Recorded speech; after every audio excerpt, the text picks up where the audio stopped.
Welcome to Money on Tap.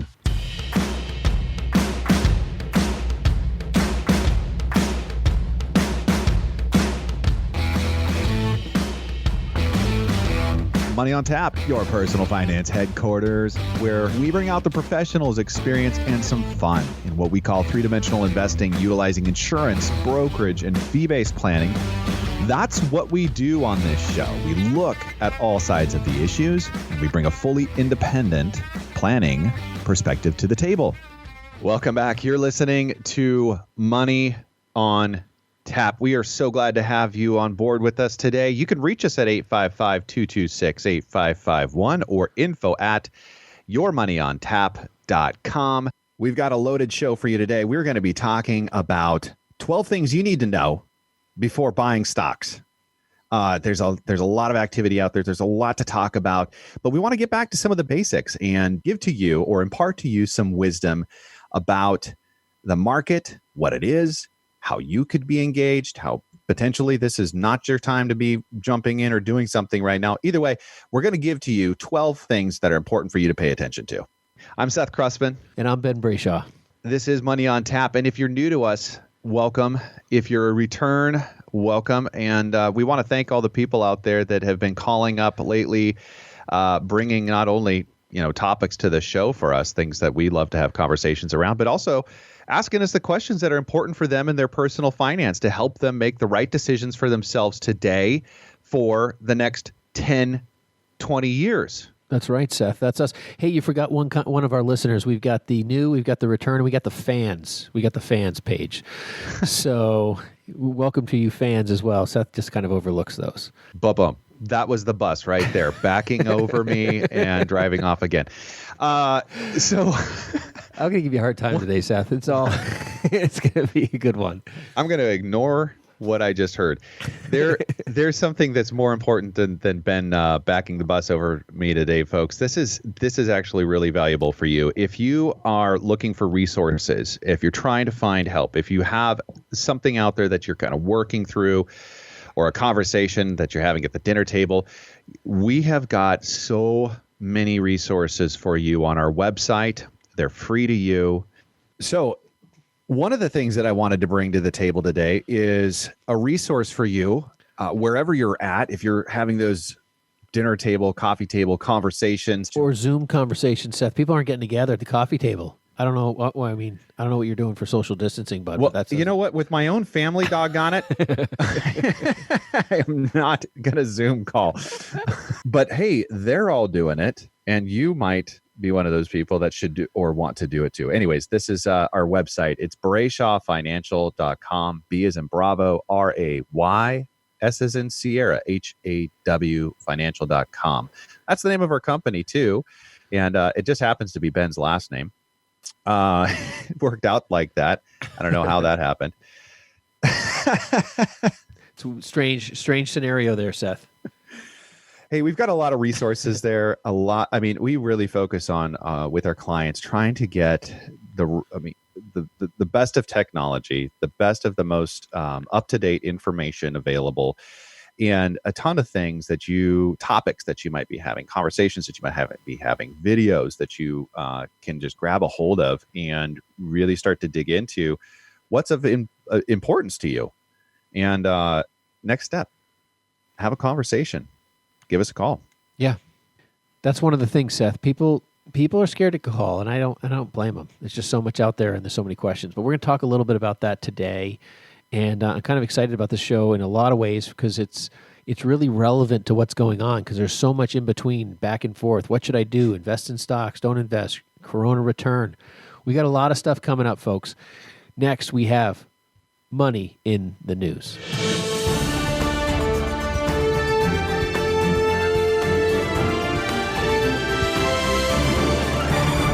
Are you looking to buy a house? Are you looking to refinance a house? Low mortgage rates are stoking the housing market's recovery from the coronavirus, but there may be limits to how much of a boost they will give.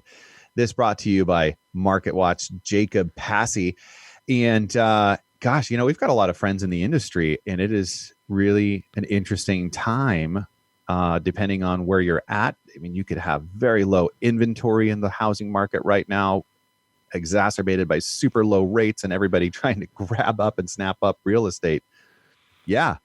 Yeah, Seth, the whole marketplace is crazy because, now that interest rates are even lower than ever, it's really, I mean, houses are flying off the shelves. People they can afford more home for more money. So they're paying less in interest. So, I always tell people, it's like, if you can afford, $1,500 a month in a mortgage and 500 of that was expected to be, interest and 1,000 was principal. Well, if the interest rate goes down, well, then, you still can afford only 1,500, but the value of your home goes up because the principal is based on that innate price of the house. So it's just kind of an interesting piece, but it's also made people say, hey, you know what? I'm going to buckle down for 30 years. Like, why not? Or 15. Yeah. I mean, it's just crazy. And then on top of it, we have this massive exit from the cities. I mean, I don't know about on the West Coast, Seth, but we have people renting homes to people who are in the cities. I have friends who have rented their homes for major money, for at least New England money, for people getting out of New York City and New Jersey and Connecticut. And that's been pretty phenomenal. But then on top of it, the home purchases from out of state at the, kind of work from home mentality, someone saying, I can do this job for my house and my house does not need to be in Connecticut or New York. I have no idea why people would want to get out of the city now. Such a great place. Every time I drive in, I look to my left, I look to my right, and this is exactly where I want to plant my family, right? Yeah, I it's not me and it's not you, clearly, and that's okay. But there's people that just love city life. My sister, left. We grew up on a farm, and my sister left that life and loves the city. I mean, loves the city. So that's pretty phenomenal. But these housing rates, mortgage rates, are phenomenal. I mean, it's just I've talked to mortgage brokers, and they are literally buried with work. They just cannot. They cannot do enough to get these things done and closed on time. It's crazy. Yeah, intro line to the article says mortgage rates have fallen to an all-time low.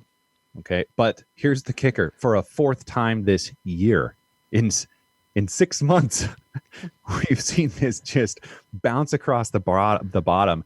Average 30-year rate on a mortgage is 3.13.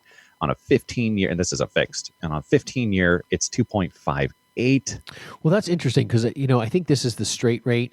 And, because I haven't heard, it's not what you're going to get. I mean, I haven't heard anybody get less than 3.5 on a 30-year fixed. So if you're getting 3.5, that's pretty solid. And honestly, the Fed is saying they're not going. You got a guy. I got a guy. You got a guy. We all got guys.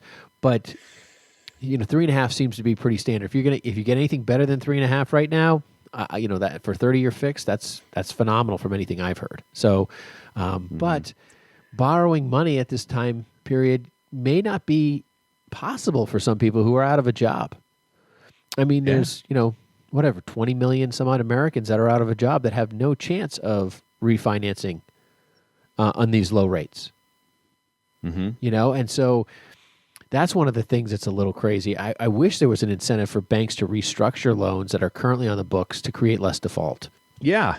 And I have seen some of that. I think Wells Fargo is one of the major mortgage lenders out there that was doing some of that activity out there.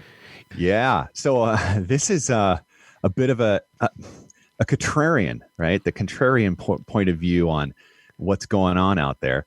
And believe it or not, we're going to grab this one from CNN today. And because that's where we get most of our news, right?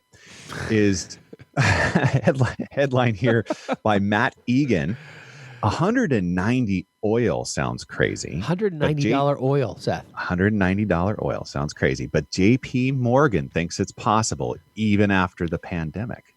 Now, Seth, I've been chatting about this a little bit here and there about the irony of oil for a while. The fact that JP Morgan's publicizing is kind of a little unique. I didn't have $190 oil, but I was definitely thinking triple digits, which is funny because a lot of people know that I really am an energy investor. That's a lot of what I look at and so forth. So But this article is really interesting. So there's, if you can recall, if any of our listeners remember, the kind of U.S. crude oil crash below zero back in April, we bottomed at a negative $40 a barrel. It's so hard to remember that far back. The futures, There's been so much news. The futures were dropped all the way down to $40 a barrel. So if you owned a futures contract and you were expiring, the legitimacy was that, one futures contract was 1,000 barrels of oil. You would have to show up. They'll pay you. They would pay you $40 a barrel, but you would have to show up with your 1,000 barrels. And there was all those jokes about how are you going to even get the 1,000 barrels because there's none for sale. They were all full. So it's just kind of interesting. So that goes below $40. It's fully recovered. I mean, we almost had a full swing back to 40 here. And so we went from negative 40 to 40, but they're talking about the fact that, it's easy to turn on oil and so forth, but when you start shutting off oil, that's a whole different issue. And creating oil or trying to create more oil becomes more and more costly. So what's interesting is a lot of the exploration work or advancement to continue creating more oil, even though we have these huge reserves that are full, has been slowed and stopped. And that's not something that's just easy to turn that process back on. Like, go drill a well. Well, that takes time before they actually get the oil out. So it's just interesting that the supply cuts that we've done and what's forced the oil industry to do to address those supply cuts may be a backlash to us as our oil demands continue to start rising. And I was saying to somebody, we may have an oil shortage, I even said. And I think that's what JP Morgan is actually suggesting could happen. And I really think it's interesting. I mean, I wouldn't say I would just start dropping money into, oil ETFs or anything like that. But this is just a really very interesting article because as we grow in our demand for oil, the fact that there's less produced, there's going to be a concern of like, can they start keeping up with demand and turning stuff back on? But there's not really a huge desire for a lot of countries to turn on oil because you have Saudi Arabia who needs $80 a barrel oil. You took all my bullets, stuck on it. I'm just gonna say that this is a price target for 2022, and that's it. I got. Thanks, Ben. Well, with that, I'm gonna bring in the next article if you got any. Unless you've got 5 more bullets that you're hanging on to out there. I'm just hanging on this article. This is just so interesting because there's just so. I mean, I'm looking at. There's no reason for there's not a lot of reasons for oil companies even to push more oil out because their real profit levels are between $60 and $80 a barrel, which is like I would guess that's like $4 or $5 a gallon for us at the gasoline pump, Well, we've been there before. Yeah, and they want to be back there. I haven't been at a $5 per gallon, but we've been at that $4. Yeah, right below. I don't mind at the moment. I'm pretty darn happy with my $2.45 I'm paying at the tank. I don't know what you guys got going on over there. Yeah, no, it's a little lower than that actually the other day, but yeah, about that. So hey, let's talk about when gas used to be 69 cents a gallon. Good old 2000 days in Virginia, the 2000s, heart of Virginia 99s. there. Yeah, I remember it was like 76 cents, and I mean crazy dollar. 72 If you're cents. driving a 1970 Chevy Bel Air, you got it made. And you were back then, Seth. Believe it or not. Yeah. That was my home. I lived in that car. No, that was a fantastic car. Well, next up is I got this. We're going to talk about you're never going to believe it, folks. What we've got coming to you next. We're going to talk about the coronavirus. Why would we talk about the coronavirus? Because everywhere we look, there's a lot of news going on right now. Right now, the big one is this fearing the second wave of coronavirus. What is happening in the world, and right now in your backyard, as far as the infection rate, the deaths that are happening in the news, and the second wave that's being reported on. And there's some real fear around it. And there's also, the flip side of that too, is people are promoting, different kinds of stay-at-home investing and what to do with your money in that situation. Yeah, there's definitely a lot on, stay-at-home stocks, stay-at-home ETFs, and what those, what technologies people are using. And I think that's, been for the huge rally we've seen in the NASDAQ, which, has hit record highs in the last week or two. And, we're just cusping on the 5G that's coming through. There's just so much technology in front of us that is just driving it. And honestly, I got to tell you, Seth, I mean, this stay-at-home order and the coronavirus and stuff like that, it definitely slowed life a lot. I don't know about you, but I actually liked it a lot. We weren't racing around to sporting events or this, that, or the other thing. Life slowed down. Well, if you have kids involved in sports and they just said, well, you don't go do that now, it put a whole lot of time back on our plate, didn't it? Yeah, a lot of fighting for the kids, but still good. And but this coronavirus, there's a lot of conversation and in the news, and I'm referencing an article here that I found on Yahoo Finance, fearing the second wave of coronavirus, bet on stay-at-home ETFs. This is by Sweta Jeswal. Yeah, they talk about how there's a lot of stuff going on and fears of, you're hearing record reports of growth in certain states and high counts. I've heard numbers like 40% up. And there really is a concern. And it's a legitimate concern to say, hey, what's going to happen? And, now that we've opened up, I mean, we've seen lots of potential exposure and spread with the rioting and all the stuff that's happened. We've seen all of that stuff. And is that part of this? I don't know. The rallies with President Trump. I mean, are all these things going to overwhelm our society, and we're just maybe weeks away from seeing the outcome of that? Well, as of June 17th, there were 25,500 new corona cases in the U.S., and on that day, there was a death toll of 755 people in the entire United States for corona, which is sad. And I keep hearing about the increase. Now, I actually did some reverse Google searching, Seth, which I had mentioned to you, that I wanted to see how that compared to the worst day in New York. And I was actually surprised that, here this June 17th, U.S.-wide, there was 755 people that passed away. But on the worst day in New York, 730 people had died. I found that on U.S. News and World Reports. And that was interesting. And that was when they brought their death toll up to over 5,400. I don't know what day that was, but that was their highest day. It's kind of scary when you really think about it, or that's at least what the article says. New York experienced its highest single day death toll. It's really bad, but at the same time, if I'm looking at a U.S. number that's basically the same as what New York had on a real high day, I'm not really seeing maybe the crux of a second coronavirus wave shutting us down or something again. Not yet, at least. Yeah, I think a couple of factors out there that were noteworthy that we've been, paying attention to and listening to some different people around is the fact that we do have testing now. That was one of the biggest concerns initially, was getting testing. With the amount of testing that's being done, is there's a higher reporting that's happening.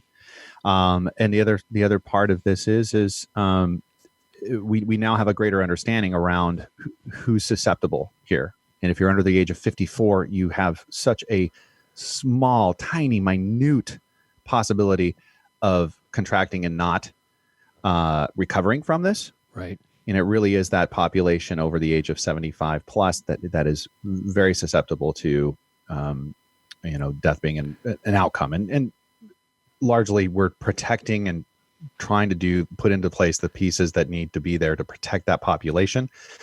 So those are the things that we see going on. And I like that the numbers are speaking to something totally different than what under the hood of what was being reported onto us. And I think that's important to note. Yeah, New York is doing great. They're rolling back out. The restaurants are opening up. They're doing, which has been the epicenter of a lot of the activity there. So we're seeing a population getting back to life. It's vital. Yeah, I think from an investment standpoint, there's clearly a lot of good signs that things are moving forward. I think, from an investment focus, what's really interesting about this and the debate set that everyone has, and you and I have it internally, and we've talked with our other partners about it too, is just, hey, are we gung ho, stay at home, focus on stay at home stocks, or are we going to see a retreat in those because people are just going to zip right back to normal or some version of normal more than we ever thought before? Yeah, jumping on the bandwagon with some of these ideas is super not a safe model. It's really I don't think a risky approach. Yeah, I don't think right now is hey, I'm going to be jumping on all the ETFs that are for stay at home long term, because I haven't met a lot of people who say, hey, really, I'm going to stay at home forever. I've met people that say, I'm going to work from home. I'm going to continue working from home because I like it and I want to get out of the city. And there's going to be a large percentage of that, but that's not like half of America, okay? But that doesn't mean that they're going to stop going to restaurants and stores. So a couple of the things that the article covers here are ideas that we're behind and we've been using and picking up and buying along the way. And it's the mindset here that comes to the front for me is, did you like it before? Was it good then? Is it good now? Because I'd have to say yes. If you're looking at cloud computing, was that an idea that we were on board with before? Absolutely. Just the trend in technology today says, yeah, there's going to be a lot more cloud computing going on. Yeah, I don't think this is, we got 5G coming. We got all sorts of crazy rock star kind of stuff in our technology world that is expanding our globe. Or actually, it say the technology is really shrinking our globe quite a bit. But at the end of the day, it's a complicated process to say that, we're getting out of technology. That's just not happening. Technology is a growing demand. That's going to do it for us. Money in the News. You're listening to Money on Tap. You can reach us at 855-226-8551 or info@yourmoneyontap.com. Hi, my name is Ben Brayshaw, one of the co-hosts of Money on Tap. If you have questions when it comes to your retirement and are looking for a personalized solution, contact us at Brayshaw Financial Group. In today's volatile stock market, we can help you plan to find your successful retirement solution. Am I saving enough? Am I saving into the right places? Do my investments match my appetite for risk? Do I have a tax strategy that is going to help me keep more of what I earn? How can I maximize my Social Security income? If you are like most people, you are getting closer and closer to your retirement and may be wondering if you're taking the right steps. If you're in retirement, you may be wondering, am I maximizing my income while preserving my estate and caring for my family?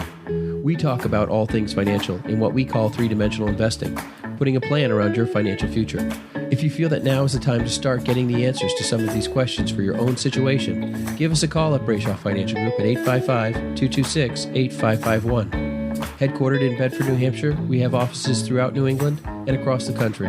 We would love the opportunity to show you how we can help. There's absolutely no cost or obligation just to meet with us, and we welcome you to our office. Call us at 855-226-8551.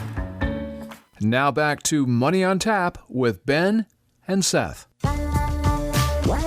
Welcome back. You're listening to Money on Tap. You can reach us at 855-226-8551 or info@yourmoneyontap.com. I'm Seth Krussman. And I'm Ben Brayshaw. And today we promised you a loaded show, a packed show. Seth, I got to tell you, there's a lot of people looking to listen to what we've got to say on this. And if you're new to our show, these are going to be some things you can be real takeaways for you. That's one thing we really try to give back is some stuff that you should just take into consideration as you're looking at investing, whether you're new to investments or not. But if you're new, you're not new. The 12 things we're going to talk about today about investing in stocks and things to be aware of or what to do. May just help you, even some of the small tidbits of things. And what's funny is a couple of good reminders for me, just a little silly stuff. I was just thinking about some of the stuff, and we're going to get through this, but it's always a good reminder to kind of check your rules.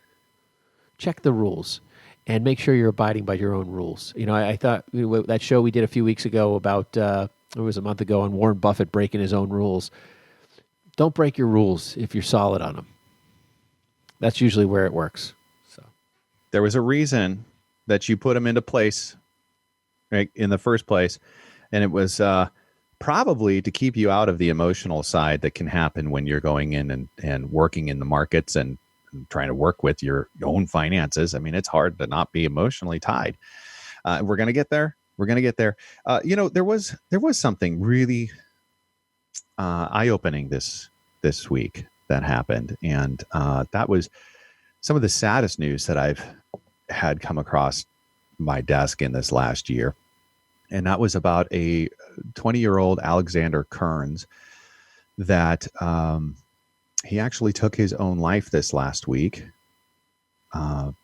as a result of doing some leveraged buying in his Robinhood account. And we're not trying to say that in any way that this is anyone's at fault here, other than we're just trying to recognize that there's some real risk. And this is the worst of it that I've seen, is somebody seeing their account go into a negative balance of over $700,000 and not understanding what that was or why.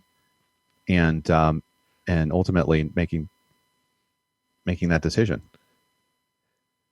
Yeah, it's tragic. It's tragic. And there's a lot of issues around that, whether or not he even had that huge loss balance. And I've read the articles, and it might be a technical glitch and stuff like that. And it obviously set off a mainstream issue for him. So our thoughts and prayers go out to the family. But I mean, the fact that you're doing it alone, that there's some real serious, consequences sometimes that you can have that might be real or not even real, and you don't understand what's going on. And that's where, why we kind of bring these shows. So it's kind of ironic that had happened, and this was our show plan idea in the same time period. So that's just a kind of a sad connection, but really hope that family can recover from that. But, number one, Seth, I think, what we came up with was the number one thing you want to do before you invest in stocks is make sure you paid off your debt. Okay. I meet people all the time who are, want to say, hey, I'd really want to buy some stocks. And we get on the crux of it. They might have some money, but they've never paid off their credit cards. They just have revolving credit card lines at, 15, 20% interest rates. And it's like, having a realistic return perspective, 15, 20% a year, if you could do that, would be great. You'd be one of the top investment people in the world if you could do that every year. So since that's not even the average of the market, that would show incredible gift. And, since you're getting eaten away on the backside by your credit cards, the first thing before you get invested in stock is make sure you're financially sound. That's number one. Number two, and it's going to be our recommendation from here on out, that you get professional help. And I don't mean that in the way of you might need professional help at the end of investing, because it does drive you nuts and crazy. But we're talking about getting a financial advisor, getting somebody to be your sounding board, somebody that you can really just engage with and just have some perspective outside the emotional scenarios that do happen and so forth. So what do you think about that? I want to say, how many times do we have the investor that we're working with, or a new client that we're working with, and they've been doing it on their own, and they've gone into a place where they've lost so much money for whatever the circumstances might be, just missed trades or emotional decisions in the market, and they're so wrapped up in what they've done and how they've performed or underperformed that they can't see the light at the end of the tunnel. And so getting unwound from that scenario, that takes, I'm surprised that we don't get handed out some kind of a degree in that psychology. Well, at the end of the day, people don't come to us because, and we have had people come to us who just came into a bunch of money for the first time. I've had that happen a number of times, and they need help, and they know they need help. But most people, they start out, buying some, Apple stock or something like that. And, 10 years later, they've got some significant money, and they're like, I really got a lot of money here, and I got this low cost basis, and, I don't know what to do. And I'm making more money now, and I'm saving, and I really need some help. And that's usually how it is. And I mean, Seth, we've had people come through the door in the last couple of months who have, large stock portfolios all over the place, who they don't know what to do.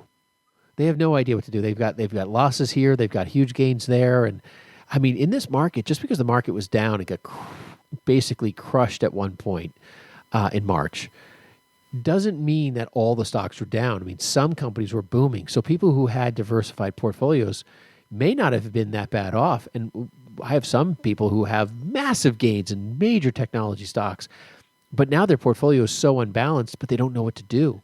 They don't know when to sell. I've had this stock. This is my winner. This is the one I want to keep. keep riding it, right? I can't get off this horse. This thing's my saving grace. Yeah. And not realizing this is the one that works. Yeah. How do you start unloading some of those profits and going rediversifying and getting into the places where you need to be to continue to keep the ship rising? Because one stock isn't gonna cut it, folks. Yeah. So when people walk through the door, the first question I ask is, are you a long-term investor? Well, it depends on how you do. Because if I give you my money and you don't do what I want you to, I'm a short-term investor, right? That's kind of the mindset that a lot of people have, but it's seeing the big picture and understanding those parts and pieces and how they work over time. That's the challenge, of course. Yeah, and I mean, so if someone's a long-term investor, then all of a sudden the question is, what's long-term, right? Right. Is it 3 years, 5 years, 10 years? Those types of things are actually going to define a lot of what you might buy, or we might be talking to you about buying, is knowing what your time frame is and looking at that as an approach to whether you're entering the stock market. What does that mean? Are you buying stocks? Are you buying bonds? Are you buying ETFs or mutual funds or whatever that indice might be? Or I mean, what is right for you? And that really has a lot to do on your time horizon, as we call long-term investors. So evaluating your time horizon is huge. The challenge in that is understanding the risk and the risk that you're taking on inside of that, because most people's psychology around investments works in about a 6-month window.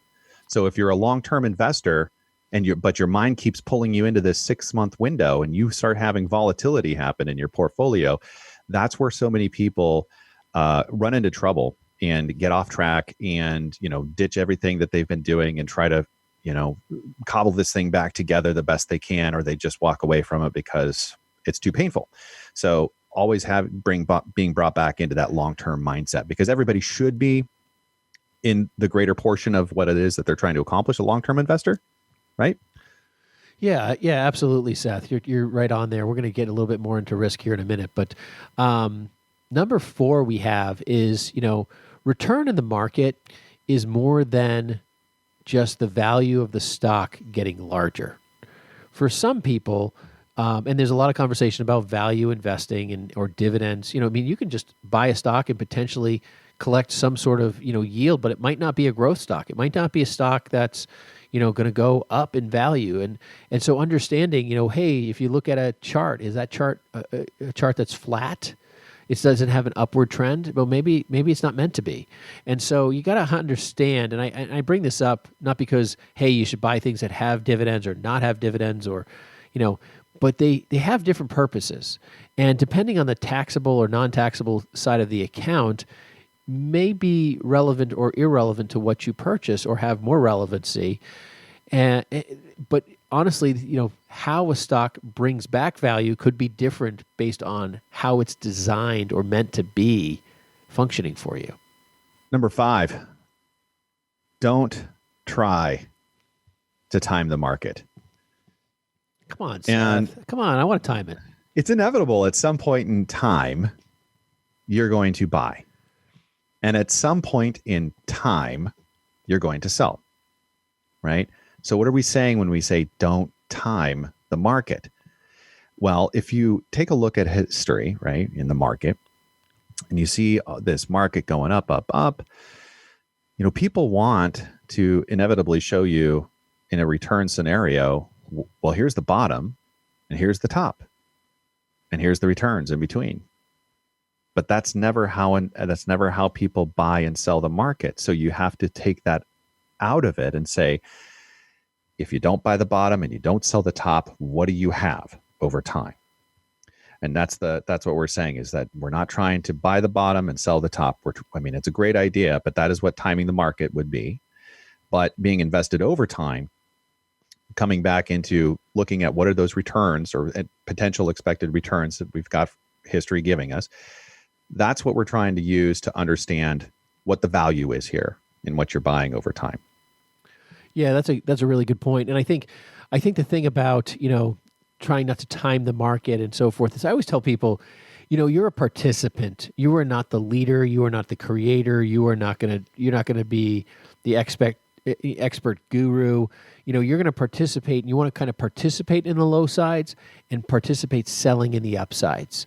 And be happy with the gain you get, just because when you sell it, it's going to continue to rise. When you buy it, it's going to continue to fall. That'll eat your lunch if you let it too. Yeah, it will. It's unbelievable. That's why I always tell people, take a position in something. Don't shove all your money in at once. Okay, that's really where it's at. Like we'll take a position in something, and then if it does drop down and we believe it has more value, we take a little more of a position, and we continue to do what we call is dollar cost average into an asset. And sometimes we buy a stock or an asset or an ETF or whatever, and it does go up. We happen to be either on the upswing or we bought at the bottom randomly or very close to it. And we're on the growth side of it. It doesn't mean you're not going to continue to take a position. It may never hit that number again. You never know. But taking positions over repetitive periods of time has proven to give you a better average into an asset. And that's something we call dollar cost averaging. And we really encourage people to look at that.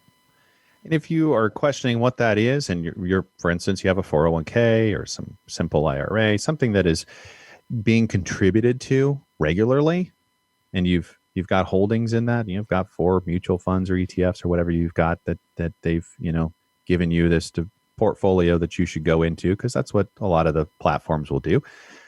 The thing here is that you are dollar cost averaging. Right? Because you're probably not trading in and out of the market with that. You just are continuing to kind of trickle in. You get a paycheck, a little bit goes into your investments, a little bit goes in, well, hopefully a lot of it goes into your pocket for the month, but yeah, that's a dollar cost average. And as we get here to number 6, Seth, you mentioned risk earlier, and I think that's probably, we talk about time horizon, we talk about risk tolerance. Buying individual stocks is extremely risky. It's extremely risky. And we're going to come right back with that conversation in just a minute. You're listening to Money on Tap. You can reach us at info@yourmoneyontap.com at 855-226-8551. If you didn't get that number, it's 855-226-8551. We'll be right back with Understanding Your Risk.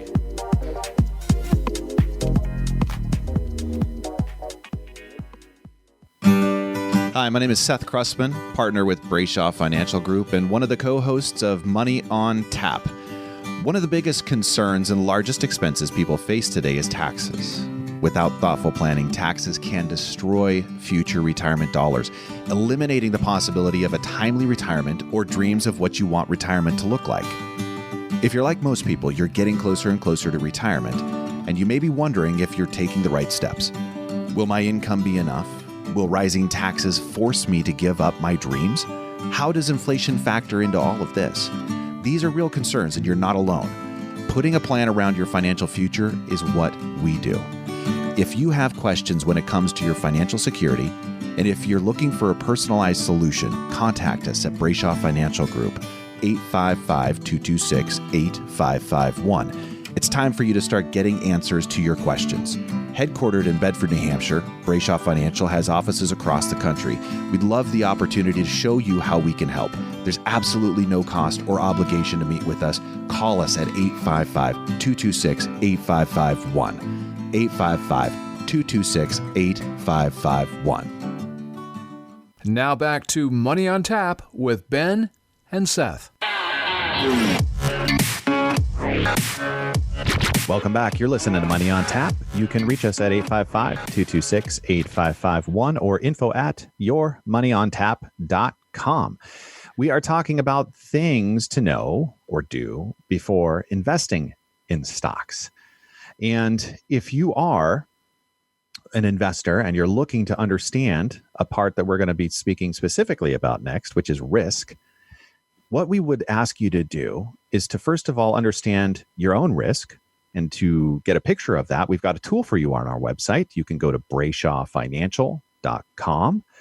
That's B as in Bravo, R-A-Y, S as in Sierra, H-A-W, financial.com, or yourmoneyontap.com.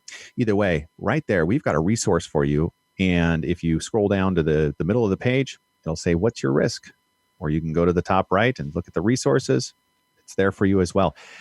you can upload your portfolio that you have right now. It'll tell you what that risk is. You can take a quick little survey of 2-minute questionnaire that will tell you what your risk is, and aligning those two things for you is really important, because we don't want you to sell out of the market at a critical time and completely walk away from the plan that's designed to ultimately get you where you want to go. Yeah, I think the thing about risk, Seth, is that people don't really understand the risk that they actually are buying most of the time, if not all the time. But stocks specifically come with an exorbitant amount of risk. And, I think the thing that people hear is, I'm going to buy this stock or I'm going to buy that stock. And honestly, I hear people put their money in individual stocks. We talked about the young man who took his own life. I mean, people make huge mistakes and lose lots of money. There was an investor, a young investor, what was it, in Italy or something, Seth, that recently just put all their money in a leveraged investment, and it just tanked. It was a coffee company. A coffee, yeah. Oh, yeah. Yeah. Yeah, was it Luckin? I think it was Luckin Coffee. Uh-huh. Yeah. And there's fraud and all that stuff that happens. So there's, hey, that's why you diversify. And buyer beware. Watch out for the neighbor who has a stock tip. By the time that your neighbor is your financial advisor, that stock has probably already moved. Okay, and buyer beware number 2. Watch out for penny stocks. Those are the stocks under $5 that are highly volatile. You could be on the end of somebody trying to make a market or something like that, and just trying to take advantage of unsavvy investors. And then, I want to say something about that. This is what that looks like on the front end, and you can be at a reputable site too, and they'll tell you, hey, this guy picked the 2008 tranche of the S&P 500 or the financial crisis, and he's told us the last 3 financial collapses, or he's picked the last he picked Netflix before Netflix was a thing. You know what I mean? That's like, you'll see these headlines, and then they want you to sign up for their newsletter or pay for a subscribe or whatever. A lot of the time, that's a penny stock ploy. Yeah, and I always tell people number 3 is watch out for options. Just steer clear. If you don't even know what it is, if you know anything about it, people have lost a ton of money in them. Don't touch options. Okay. I mean, if you're new to investing on any level, that shouldn't even be part of your story for 5 or 10 or 15 years, and you get training, and it's just not part of every day. You need a financial advisor to look at that. So number 7. We're moving on here, folks. Number 7, new investors might want to consider investments that incorporate large diversity, such as index funds, mutual funds, or ETFs, instead of individual stocks. And here's why. So what is that? The individual stock is, first of all, you're buying solely one company, right? That's what a stock is you're buying into the company. And you're a part owner then in that company. Can you go in there and wave your stock around and say, hey, I'm here, I own the company? No, that's not what we're saying. We're saying you do have voting rights, and there are some other privileges that come along with that, but you're buying in that company to ultimately looking for that to grow and to increase and improve over time. So instead of just buying one company, long time ago, what they developed was what's called a mutual fund. And that's a basket of companies and bonds and other vehicles in there as well. And then they transferred that idea into something called an ETF, which it ultimately kind of has about that same idea, a basket of stocks, a whole bunch of stuff in there, but it just trades basically on a daily basis, kind of like a stock does. So without getting into details of all of what those things are, potentially what could happen is that you could get far more diversified just by picking up one thing versus having to go out and buy, take for instance, the S&P 500. That's an index out there. Well, what would you have to buy? How much money would you have to just try to create an S&P 500 index in your portfolio? That's a lot of money. So instead of doing that, you could go ahead and try to pick up a fund that basically mirrors that idea. Yeah, I mean, the thing is that if you don't have the financial ability to create diversity, which is number 8 here, and looking at 20 to 30 different stock holdings at various industries to expand your ability to have exposure to different areas of the market, which ultimately will create the diversity you need, which will help reduce your risk, not entirely get rid of your risk. Yeah, with that, I just wanted to say, Ben, that that penny stock idea, the neighbor that's bringing you stock tips. I've heard so many people have that same conversation and throw in a mutual fund or throw in some kind of an ETF, and or my gosh, these leveraged ETFs are out there as well, and just lose it all as well. And so we're saying this, but this is not an equation of safety, right? It is knowing better. It's potentially a better option than just picking up that single stock idea, but this is not an equation of this equals safety. Yeah, no, exactly. And, I honestly would tell you that, it's not just going to be buying 20 or 30 stocks. I think you're going to be buying 20 or 30 different types of investments, if not investments that have their own internal diversity, ETFs or mutual funds or whatever, that you're going to spread out and try to offset one risk versus the other. When technology goes up and industrials are going down, or healthcare is going up and, consumer retail is going down. I mean, you kind of want to balance some of the different things, because we just don't know what's always going to happen. We don't know when the next pandemic is going to hit America. That's just a real huge unknown. Number 9, don't be greedy. Expect realistic returns. I love the saying, don't try to be happier than happy. Okay? Hey, this is Money on Tap. We're going to take a quick break. You can reach us at 855-226-8551 or info@yourmoneyontap.com. When we get back, you're going to hear the last 3 of the 12 things to know or do before investing in stocks. A lengthy vacation requires some thoughtful and detailed planning, and few people would go on such a trip without the necessary preparation. On our Cliff Notes edition of Money on Tap, Seth Krussman shows us with his example that the same care and thoughtfulness should also be given to our retirement planning. This is a journey. This is a project that you have an opportunity to invest in and to uncover and identify how you want to live your life. And I think how many times, we go on vacation. A great friend of mine took his whole family on a mission trip to Guatemala this last year. And that looked like a tremendous adventure. And how much planning does it take to get that to happen? I have no problem involving myself in creating a plan around something like that. And if I can get my mindset to be thinking that way, like, wow, I am planning the largest vacation of my life. How much fun can that be? And I can't wait to sit down and talk to you about that, right?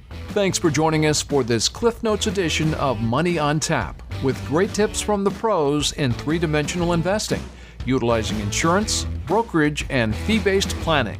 Now back to Money on Tap with Ben and Seth. Welcome back. You're listening to Money on Tap. You can reach us at 855-226-8551 or info@yourmoneyontap.com. Today, we are finishing up the landing the ship here with us today. The last 3 of things that you need to know before investing in stocks. Ben, would you take it from here, please? We're just talking about, don't be greedy. Expect realistic returns, okay? This is important because you have to kind of have an idea of what you want to get out of a stock, how long you want to own it, what do you believe its long-term outcome is going to be, and reevaluate that every 6 to 12 months, because you should be a long-term investor. Don't just move on the wave of something small that happens. I honestly, people are like, oh, it's up to this. Well, that was more than I ever expected. Well, then you should have sold it, right? I mean, that's really where it's at. I mean, if you had a huge gainer because you didn't really expect it, I'll tell people, listen, if you still want to stay in the stock, just take your, if you doubled your money, I meet people all the time, like, I bought the stock, whatever years ago, and I doubled my money. It's like, oh, wow, that's great. Well, take your principal off the table and use that money to maybe buy another big gainer. Who knows? But that's the way you have to do it. Well, I'm going to pay taxes. Well, we'll get there on that one. But number 10, as we round out these last 3 here, number 10 is minimize and realize and understand your fees. So if you're on these online trading platforms right now are just coming out with zero fees, trading costs, and it's a super competitive marketplace. And that's one thing to be aware of, is that there's lots of different ways that fees can get assessed, and especially if you're out there doing it yourself. really taking a look at that and understanding what is a trading cost? What is the cost of the investment under the hood? Because those carry potentially their own costs as well. And that can eat up some of the returns. When working with an advisor, make sure that you understand what are the fees, what are you paying for? Why would you work with Ben and Seth and pay us to help you do what we're doing in the planning piece? So understanding those fees is critical and important. Number 11, this is we see this all the time. Don't become attached. Do not become attached. Emotions and emotional holdings or holding on to a stock is unhealthy. And one example I would bring to the table was my grandfather worked for John Deere, and boy, they just bought a ton of John Deere stock, and that wound up kind of being handed over and in transition of their life into my parents and my aunt, and but those were pieces that were significant holdings, and understandable that they wanted to hold on to a piece of that legacy. It meant a lot to them, but at the same time, after a while, it held them back from really getting where they needed to go. Seth, you're right. I mean, I meet people, this just happens all the time. It's amazing, actually, to me, how many people this does happen to. And it has to do with the fact that they get a stock, and it's a part of, or they believe it to be a part of their family. Like, they inherited it from dad or mom, and, dad bought this stock, and it's always held true, and so forth. I'm sure, with almost certainty, that when your dad or mom bought that stock, they never had the emotional attachment you've now attributed to it. And it's just not, nobody does when they buy a stock. It's like, if I bought Apple stock and passed it on to my kids, I'd be like, if you made a ton of money and Apple's in problems, or there's an issue, or you think you need to diversify, sell the stupid thing. I could care less. And I'm sure that's how most parents who hand off stock to their kids would probably think. But we do place a lot of emotional connection or attachment to stocks that just don't really make any sense. Yeah, this is not the family farm that's been in your family for generations and need to keep it going, right? Exactly. Yeah. So number 12, taxes. We love taxes.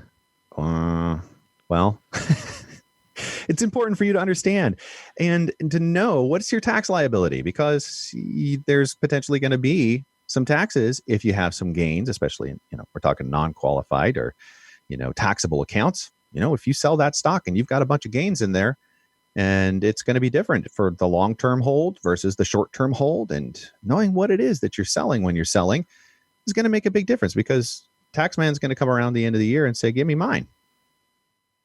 Yeah, exactly. Taxes are something to consider, understand, and work with a professional on really trying to figure out how to do that, because it's not, I tell people all the time, if you're in a 40% tax bracket and you can make 7% before taxes or 5% after taxes, which one do you want? Well, obviously you want the 5%, because if you had 7% and you lost 40% of it to taxes, well, that's less than a 5% return after tax.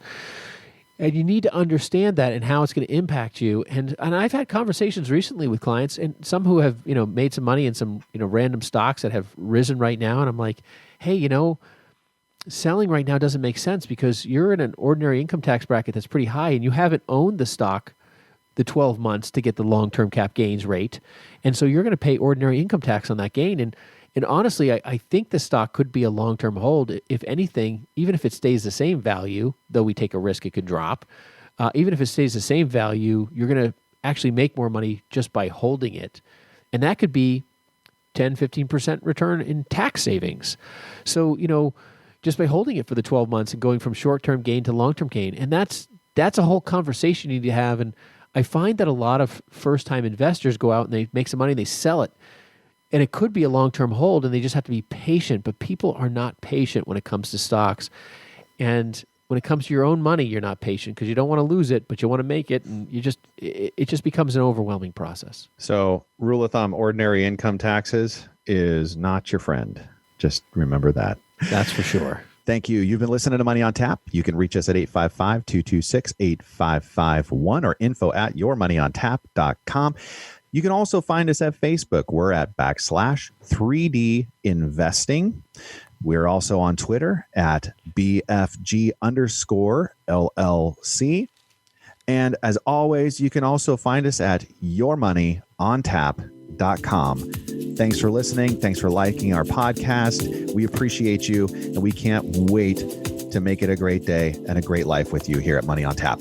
The views expressed are not necessarily the opinion of this radio station and should not be construed directly or indirectly as an offer to buy or sell any securities mentioned herein. Investing is subject to risks, including loss of principal invested. No strategy, product, material, or tool mentioned can assure a profit nor protect against loss. Please note that individual situations can vary. Therefore, the information, products, materials, or tools mentioned should be relied upon when coordinated with individual professional advice. Past performance is not a guarantee of future results. This show may be subsidized in whole or in part by a product sponsor or issuer. Securities and advisory services offered through SagePoint Financial Incorporated, member FINRA SIPC, and a registered investment advisor. All other services offered through Brayshaw Financial Group LLC are independent of SagePoint Financial. SagePoint Financial and Brayshaw Financial Group do not provide tax or legal advice. Main office is located at 116 South River Road, Bedford, New Hampshire, 03110, and can be reached at toll-free 855-226-8551.